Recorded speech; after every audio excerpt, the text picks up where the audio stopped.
What if the difference between an average return and a great one isn't the stock you choose, but when you choose it?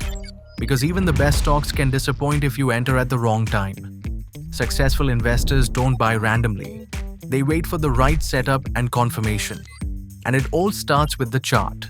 Daily charts reveal short-term price action. Weekly charts show the bigger trend.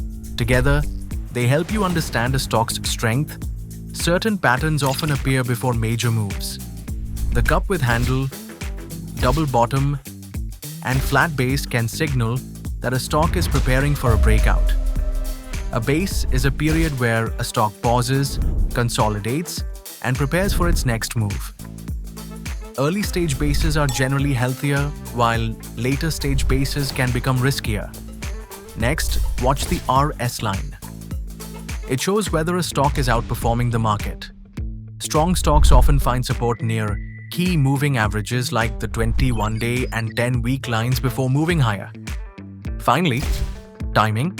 A buy point occurs when a stock breaks out of a proper base, giving investors a structured entry instead of chasing.